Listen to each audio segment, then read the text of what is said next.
We will hope later to be able to bring you direct reports from both Honolulu and Manila.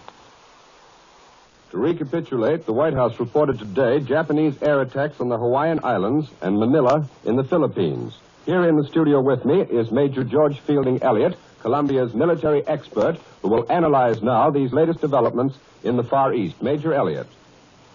The Japanese appear to be taking the offensive in an effort to delay and impede American operations in the Far East. Apparently confronted with a situation in which there was no escape except war, the Japanese have attacked the main American naval base in the Pacific at Pearl Harbor on the island of Oahu in the Hawaiian Islands. This attack is by air and can only come from aircraft carriers, since the Japanese do not have any bases close enough to the Hawaiian Islands from which to launch land-based aircraft. This is a very great risk for the Japanese to place aircraft carriers within reach of the very powerful naval patrol bombers and the long-range Army bombers on the island of Oahu.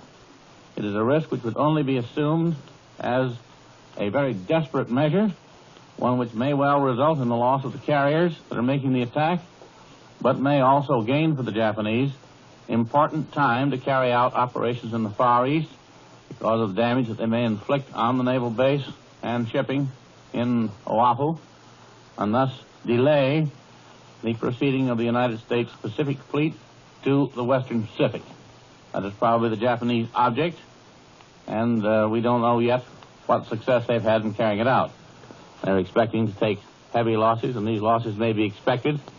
The question is how much delay they have purchased for the carriers that they have risked. We have been on the telephone with our station in KGMB, which is in Honolulu, and they report to us that the attacking planes number between 50 and 100, that the air raid is still on, and that the anti-aircraft fire can be heard in a steady drone as the attacking planes come in. We received a bulletin just a little while ago which reported that there have been some of these, what Honolulu calls unidentified planes shot down. And this latest report now from KGMB is all that we have to the moment. We will continue to receive reports from there, also from Washington, on the developments in our relations with Japan, the relations which will tell very shortly the story of what is to happen in the months that are to come. And Columbia will bring you important news bulletins during the broadcast of the New York Philharmonic Society, which follows this program, and will also bring you a summary of all developments at the intermission time. From Washington, the recruiting office of the United States Navy announces that all recruiting centers will be open at 8 a.m. tomorrow. You've been listening to Elmer Davis, Albert Warner, Bob Trout from London, and Major George Fielding Elliott with a review and analysis of the Far Eastern situation.